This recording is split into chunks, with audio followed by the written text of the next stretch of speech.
back on, because we've seen other media companies, tech companies have this dual class stock. Yeah, so that would be very prominent in the document. It would be mentioned on the cover of the document likely. That would be something that would be not unexpected in this situation, especially when you have an IPO which is going to be is going to be very hotly sought by investors. You tend to find that founders of tech companies that are large and fast growing do have the ability to dictate such terms, and that's been my experience. It's not uncommon. It's not something that corporate governance purists love, because it means that if things go wrong, investors may not get to have a huge say in any changes that they would like to see. But it's not surprising that that's something that would happen, and for Elon Musk, it might allow him to consolidate somewhat. Just looking at Tesla, DES screen for Tesla does not have a dual class. Yeah, so maybe he learned from the first time, and of course it's not unusual for founders to launch an IPO like this. Meta has this dual class structure as well, and it's fittingly that we're getting this confidential IPO on the day that NASA is set to launch astronauts to the moon for the first time in 50 years. Anthony, one thing that we do know about SpaceX is that it acquired XAI, which is Elon Musk's AI startup, earlier this year. What does that have to do with this IPO? Why was that kind of a necessary step towards this IPO? Well, I think people have different theories on that. I think it probably makes sense for the fundamental needs of their business to bring it into SpaceX. I think some people felt that that wasn't great for it's made the business not as attractive as a whole. But at the end of the day, I think people are backing Elon Musk because of his track record. I mean, it's interesting you mentioned Tesla. I mean, it's just been extraordinary that if we go back to 2010 when Tesla went public, it was a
unveiling of the document will allow SpaceX to say lots of things to investors that they wouldn't otherwise be able to say. That's our understanding of the legal position there. And so, it's really, they'll be doing a lot of testing with all these meetings. Well, the meetings is supposedly starting next week. And so, it's really full steam ahead. Okay. I'm looking forward to that. We're checking it out. Just the numbers involved are so massive. The listing could raise as much as $75 billion. SpaceX would seek a valuation in the IPO of more than $1.75 trillion. Yep. Yeah, trillion with a T, absolutely. So Remarkable. crazy. Anthony Hughes, thank you so much. Anthony Hughes is our equity capital markets reporter here in the U.S. On SpaceX filing confidentially, according to Bloomberg reporting, for an IPO ahead of its rivals OpenAI and Anthropic. More coming up on Bloomberg Intelligence right here on Bloomberg Radio. Now, your 3-day weather forecast on Bloomberg 99.1. Clouds that we headed our way, as will some showers, thunderstorms. Some of the thunderstorms can produce gusty winds and heavy downpours, 85 to 90 in the District of Baltimore. Showers and maybe a thunderstorm tonight were 60 to 65. Showers and thunderstorms, well, they're possible late tomorrow. Otherwise, we're partly sunny and 70 to 75 tomorrow. Sunny and 80 to 85 for Friday. I'm Rob Carrollin with your 3-day forecast on Bloomberg 99.1. Bloomberg Radio brings you influential voices on the stories that matter. JP Morgan CEO Jamie Dimon. I think inflation is not even yet. I'm concerned about that. Goldman Sachs CEO David Solomon. I don't think that at the moment U.S. trade policy is that uncertain. Bank of America CEO Brian Moynihan. The number one thing we can do to make America move forward is keep everybody in place. The names that matter on the news you need. Listen on Bloomberg 99.1 or anytime on the Bloomberg Talks podcast. They told us to expect change. They warned us about the transition. But honestly, they forgot the best part. This is the chapter where we finally focus on us. LifeMD delivers expert menopause and midlife care right from your home. From hormone health to holistic wellness, LifeMD helps you feel your best for the best years of your life. LifeMD, it's just getting good. Visit lifemd.com/goodlife. April 29th and 30th, Bloomberg House arrives in Miami at a Formula One Grand Prix. Set against one of the world's most electrifying sporting events, Bloomberg House brings business, investment, and culture together. Powered by Bloomberg Journalism, real-time data, and forward-looking conversations. From onstage discussions to exclusive networking with global leaders, this is where ideas connect. Bloomberg House Miami. Presenting sponsor, Orient. Supporting sponsor, Okta. Learn more at BloombergLive.com/Bloomberg House Miami.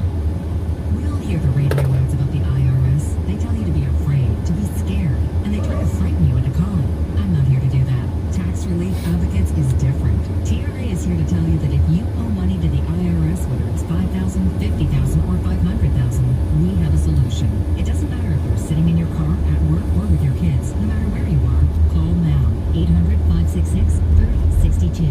Don't lose hope. TRA can eliminate or reduce what you owe to the IRS. Generous programs are now available that can give you a fresh start. Our passion is taxes and helping individuals fix their IRS problems. We have over 1,000 5-star reviews on Google and an A+ with the Better Business Bureau. You don't need to be afraid of the IRS any longer. End your tax nightmare today by visiting us online at TRA.com or call 800-566-3062. That's 800-566-3062. Tax Relief Advocates. Real solutions for real people.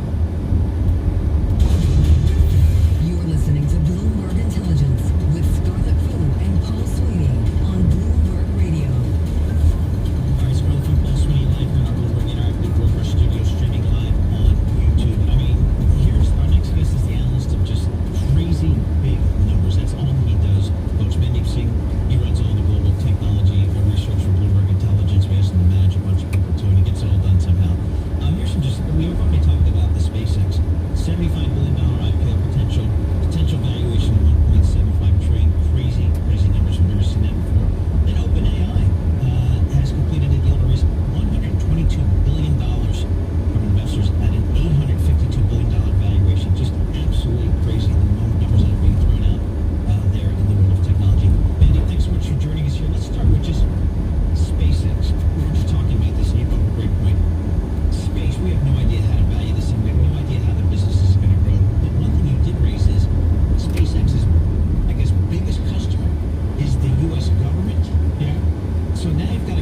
kind of customer risk type of thing here, concentration.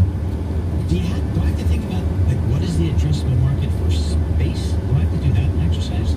You can, because right now, given the macro situation, everyone cares about defense, everyone cares about, what's going on in terms of monitoring the risks involved in the airspace. And look, with a name like SpaceX, they clearly have the rocket technology that U.S. government is leaning on, and they're doing it at a cost below the prior attempts that have been made around that technology. So from that perspective, I think what Elon Musk does well is he tries to be that lowest cost provider, whether it's your autonomous car or, in this case, the space technology. And that has worked very well for him, So, Elon Musk, I got the U.S. government, that's a pretty good customer. Yeah. I'd also like to do business with China. Can I do business with China?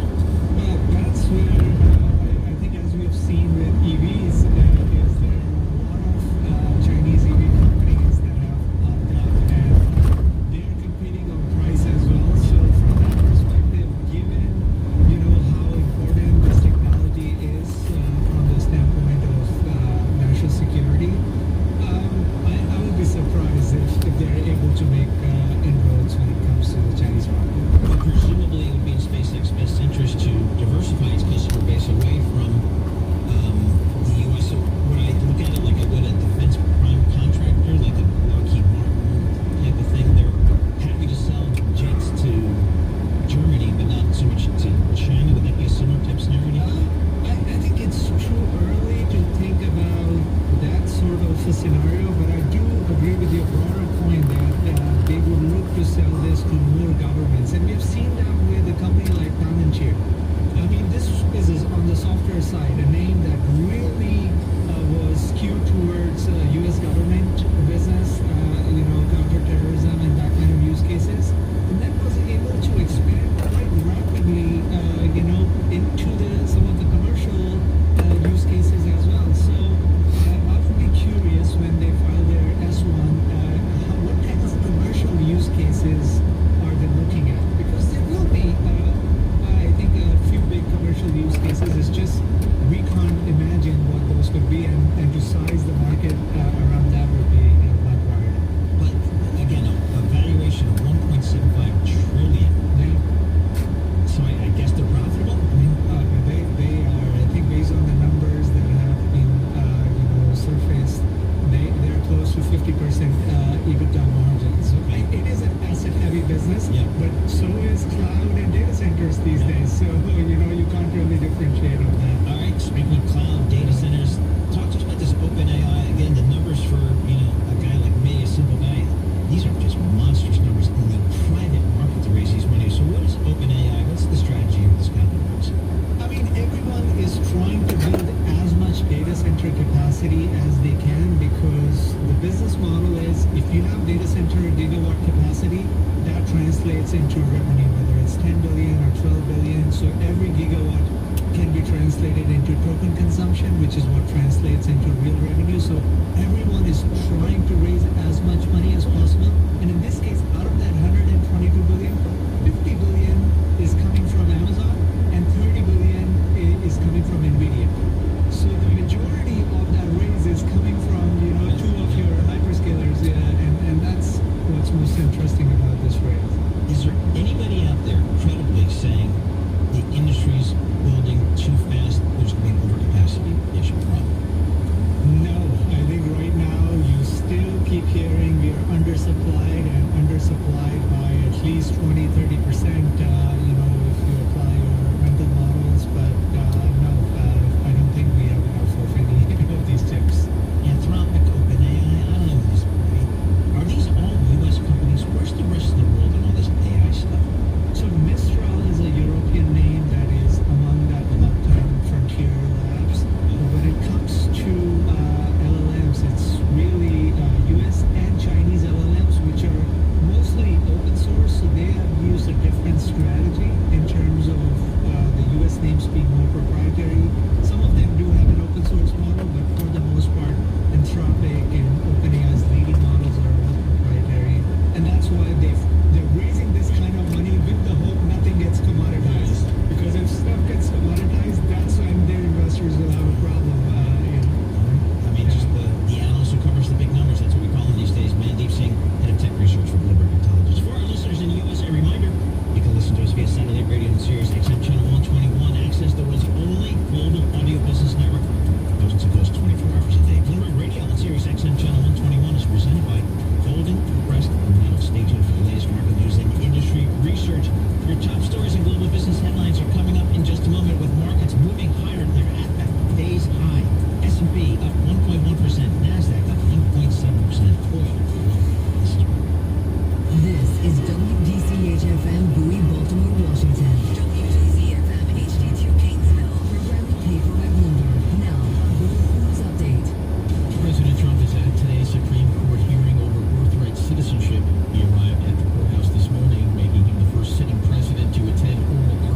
Christmas was celebrated as New Year's Day before the Gregorian calendar changed it to January 1st.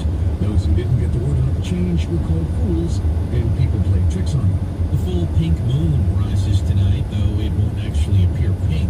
The name comes from the spring wildflower phlox, not its color. The full moon also helps set the date for Easter, which falls on the first Sunday after the first full moon of spring. For the best view, look to the eastern horizon at sunset when the moon appears largest and hope for no cloud cover. Nike is reviving its vintage moon shoe. The runner was originally created back in 1971 when the company was called Blue Ribbon Sports. Now it's coming back alongside a promotional campaign. The shoes will be out on April 3rd, followed by a release to the web store on May 7th. I'm Chris Garcia. This is a Bloomberg Money Minute. Despite another successful funding round, OpenAI shares have fallen out of favor on the secondary market, with some investors looking to sell around $600 million of shares, but finding no buyers. Investors are instead showing record demand for Anthropic shares, adding that the company's valuation, which is roughly $600 billion, will catch up with OpenAI's while having a better risk-reward profile. Nike shares have fallen more than 13% after the company gave a gloomy outlook for the year ahead, with revenue expected to decline 2 to 4% in the current quarter. Analysts surveyed by Bloomberg have been looking for 2% sales growth this quarter and bigger gains as the year progressed. Oil has fallen in a volatile session as West Texas Intermediate futures crude slid below $100 a barrel, at one point slumping more than 4.8% before recovering some of that loss to trade near $99. Crude prices are still about 40% higher than they were before March. Prices have jumped ever since Iran closed the Strait of Hormuz. Dan Schwartzman, Bloomberg Radio.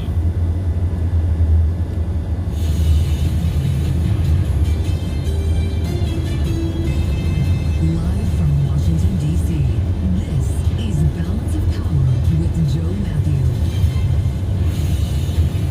Markets are risk on ahead of the president's speech. Welcome to the Wednesday edition.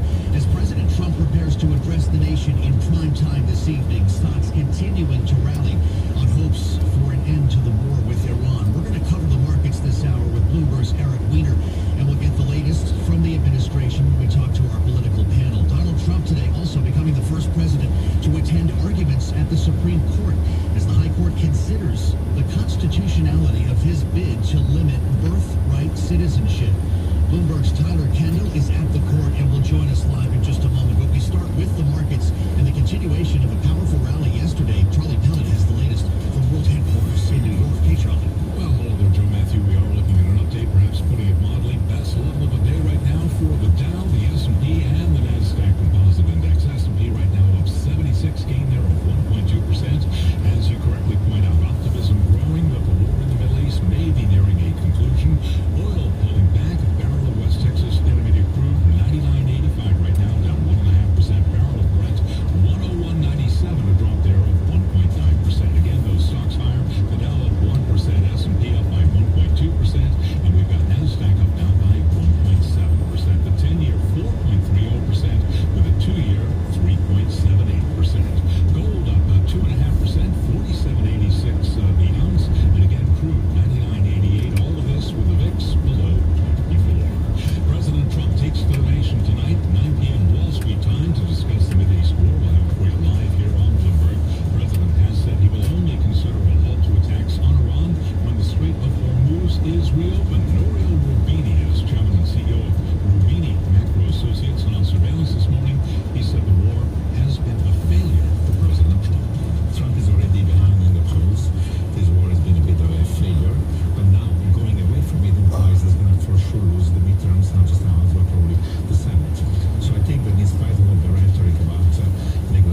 We're seeing blowhorns, also, of course, signs. This one passing right now, families belong together, really taking aim at the administration's policies. I'm not going to have our camera operator turn all the way around, but if you did, you could see, of course, in the backdrop, the Capitol Rotunda, because President Trump being here today is really doubling down on the administration's immigration policies and hardline stance. But keep in mind, the Department of Homeland Security, Joe, of course, is currently shut down over disagreements about those policies. But if we go back to the crux of what we heard at oral arguments today, President Trump left after John Sauer, the U.S. Solicitor General, wrapped up his remarks, and we started to see some of that skepticism. It wasn't all skepticism. There was some inklings of sympathy, for example, from Samuel Alito, as one example, saying that the administration was probably right that when the 14th Amendment was ratified, the drafters were not thinking about undocumented immigration. But here is one of those key quotes from the U.S. Chief Justice John Roberts, telling the Solicitor General when it comes to that argument, quote, "It's a new world, but it's the same Constitution." And that's really what it's ultimately probably going to come down to, as we've been reiterating. Bloomberg News has seen enough. It appears the justices are skeptical of the Trump administration's argument on birthright citizenship.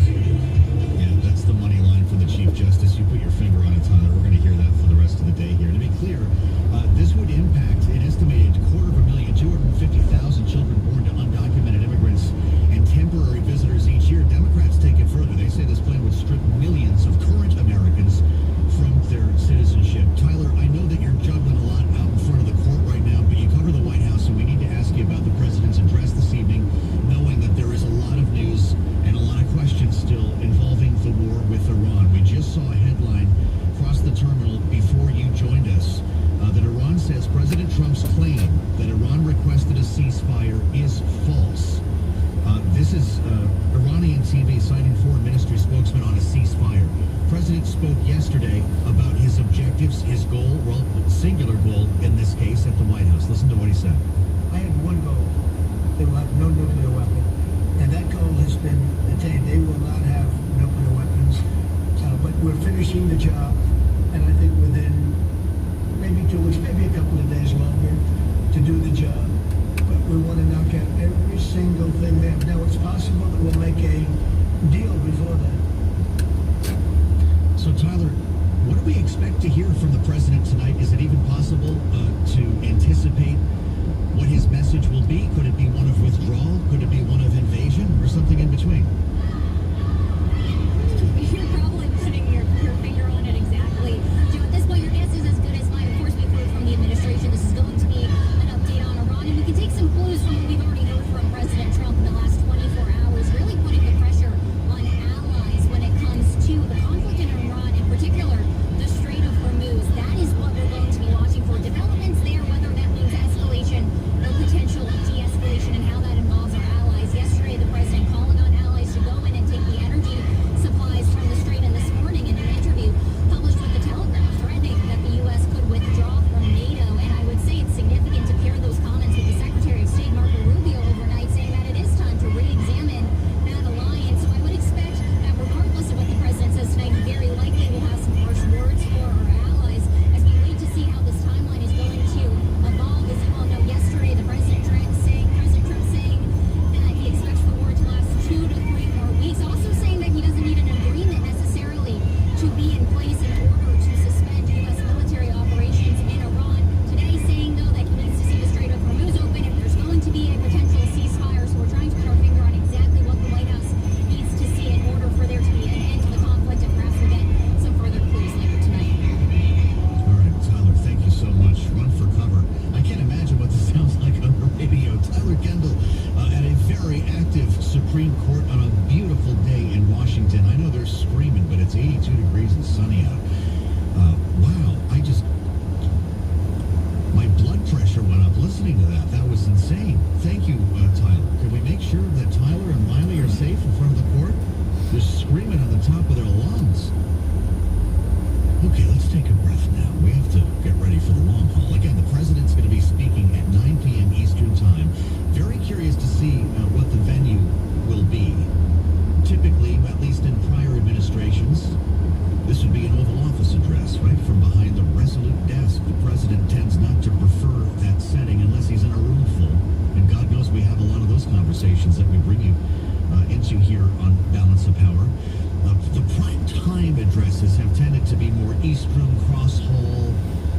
We'll see diplomatic reception room. We'll have to find out. They're expecting that he will speak for about 20 minutes. So this will invade primetime entertainment here for potentially millions of Americans.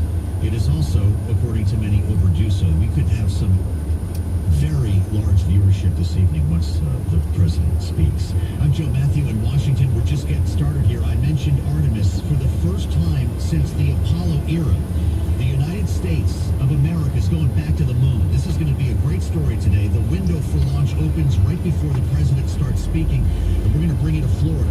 Cape Canaveral with Bloomberg's Ed Ludlow straight ahead on Bloomberg. Make sure to subscribe to the Balance of Power podcast, especially on a big day like this one. Get to Apple, Spotify, and wherever you get your podcast to find us. Watch us live on YouTube. Listen anytime at Bloomberg.com. Friday, we zero in on March jobs. How much weakness actually is in the labor market? It's a special Good Friday edition of Bloomberg Surveillance. Unemployment rate coming in at 4.4%. The markets will be closed. We're live with the jobs report, plus reaction and analysis. You have an oil price shock, but you also potentially have an AI shock. The March jobs report on Bloomberg Surveillance. That is a stunning number. Friday morning at 8:30 on Bloomberg 99.1, Bloomberg Television, and the Bloomberg Business app. With the Bloomberg Small Business Report, I'm John Tucker. J.P. Morgan Chase, the biggest U.S. bank, has announced another new program with the latest venture aimed at expanding economic opportunity in local communities across the country. The American Dream Initiative, as the bank is calling it, will span 6 focus areas, and that includes small businesses, where the effort will focus initially. With small business banking, J.P. Morgan aims to grow its roster of clients to 10 million over several years, up from about 7 million now. The bank's going to get there by lending more to those types of firms, 80 billion over 10 years, as well as hiring 1,000 small business bankers. The bank also expects to announce more measures across each of the focus areas in the months and years ahead, including advocating for policies at the local level. CEO Jamie Dimon has run the firm for more than 20 years, has repeatedly written about the fraying American dream in his annual shareholder letters in recent years. And it's the Bloomberg Small Business Report. At Fisher Investments, we may seem like other money managers, but we're different. Are you really that different than the rest of us? We are. As a fiduciary, we always focus on what's best for our clients. What services do you offer besides investing? We have a team of specialists in financial planning, estate planning, and more. Your clients rely on you for all that? Yes, we ensure clients receive unparalleled service at every step of the relationship. Okay, but you still sell commission-based products, right? No, because we believe that's a conflict of interest. We prioritize service over sales goals.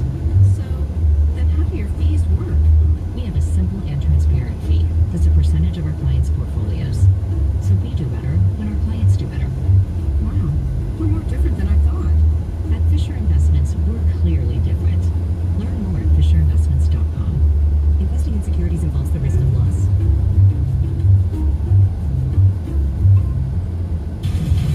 Now, your 3-day weather forecast on Bloomberg 99.1. Clouds that move in with some showers and thunderstorms at times today. District of Baltimore, very warm for the first day of April, only 85 to 90. Tonight, scattered showers. There could be a thunderstorm at 60 to 65 overnight. Turning partly sunny, cooler tomorrow with the chance of late day showers, 70 to 75. Showers and storms end tomorrow night. Sunny, 80 to 85 Friday. I'm Rob Carolyn with your 3-day forecast on Bloomberg 99.1. The news doesn't stop on the weekends, and now neither do we. This is Lisa Mateo. Join us on Bloomberg this weekend. Watch and listen to the new show Saturdays and Sundays starting at 7 a.m. on Bloomberg Radio, TV, and the Bloomberg Business app. It's 12:21 on Wall Street. We do check markets all day long here at Bloomberg. We've got the Dow, the S&P, NASDAQ, all advancing as optimism grows. The war in the Middle East may be nearing a conclusion. The president will be speaking tonight, 9 o'clock Wall Street time. We'll have it for you live here on Bloomberg. S&P right now at 6,600, up 72, up 1.1% after yesterday's events. The Dow up almost 400 points now, up 0.9%. NASDAQ up 1.7%. This as the VIX moves lower below 24. Oil also retreating. The 10-year 4.30%, the 2-year 3.79.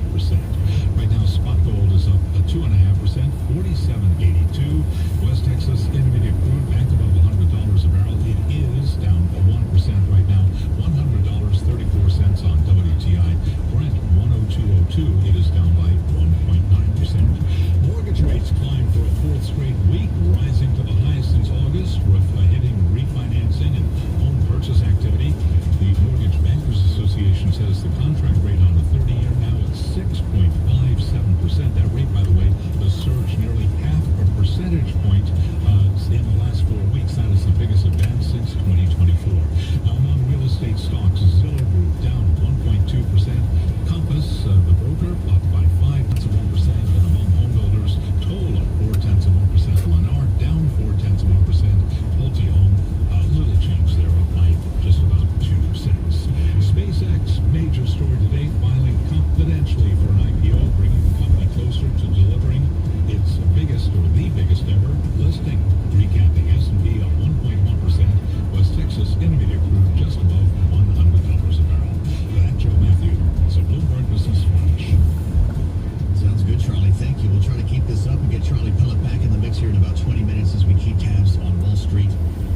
Good Wednesday. Thank you for joining us here on Bloomberg Radio, live on YouTube here on Balance of Power with our eyes on the president's schedule today. He's got a long one, and so we all do as well. He started his day at the Supreme Court, as we have already established with Tyler Kendall.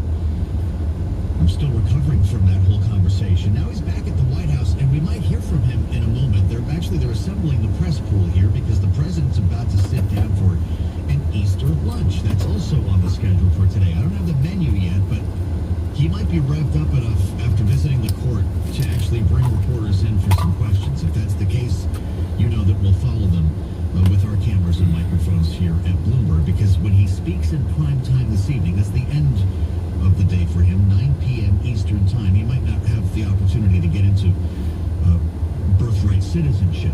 That's he's going to be talking about Iran this evening. So if he does welcome us to Easter lunch in the East Room, we'll take you there. This is also my way of saying that he's not at the Kennedy Space Center. Big stuff going on this evening here, and it's actually really exciting when we talk about so much controversial and in many ways depressing politics here. Something amazing is about to happen today. America is going back to the moon. Artemis 2, it's finally here. And as we add another position on the clock, 6:24 p.m., that's when the window opens here. So this could have already happened, like to think that it will, before the president ever speaks here. NASA's first manned mission to the moon since the Apollo era, since the early 1970s. They're not going to be walking on the moon. They're slingshotting around it. All this leading up to a crewed moon landing in 2028. We heard from Mark Kelly, the senator from Arizona, of course, Democrat, and NASA astronaut, speaking with reporters on the ground at Cape Canaveral. Listen. This is inspiring, and it's exciting, and it's something that we can only really do in this country. Yeah, the Russians, they go up to the space station. They've never landed, somebody on the moon. I hope we get there before the Chinese. That's the goal right now. But also do it in a different way, where we're gonna have like a permanent presence on the surface of the moon, like we do in low Earth orbit. Ed Ludlow is going to have a permanent presence for some time here at Cape Canaveral. The co-host of Bloomberg Tech on Bloomberg TV and radio is with us right now with the countdown clock behind him. I love all of this, Ed. It's incredibly exciting. You don't have to be a space geek like we are to appreciate the importance of the moment. Give us the tick-tock on how this is going to work today once the window opens. Yeah, the crew woke up at about 9:45 a.m. Eastern time, had breakfast, went about their preparations, and at 7:34 a.m. Eastern this morning, they started loading the propellant. The fuel for the SLS system is hydrogen with oxygen as a oxidizer and an accelerant, and that is an important point because, as you quite rightly noted, the Artemis program broadly is behind schedule in a matter of years and over budget by many billions. And so where they've had issues is with that propellant and tanking and loading, and right through 1 p.m. Eastern, if that fueling process goes off without a hitch, all of the other factors that we look at about whether we're going to go at that window opening at 6:24 p.m. Eastern time, all of those other factors look good right now. There is never certainty when it comes to space launch, let alone human space flight, but that's what we're gearing towards at 6:24 p.m. Eastern today. So 1 p.m., we're going to have a pretty good sense then, I guess, of the next stop on the road here, Ed. That's really interesting, and my God, the weather's amazing down there. You've got 73 degrees. It looks like mostly sunny. I'm guessing the weather is not going to be a challenge. How long, if they take off tonight, will it take them to get to the moon? it's a complicated path. The mission is over the course of 10 days. It takes about 8 minutes or so to get to low Earth orbit. But then what happens essentially is a series of maneuvers where the mission's pilot will manually take control of Orion to prove that it can be piloted manually, putting it into close proximity with the launch system. That's kind of a test that happens early. Then it's a 2-day elliptical orbit of the Earth to gather momentum and kinetic energy, to then slingshot it the 250,000 miles or so towards the far side of the moon. In that period of time, they'll be testing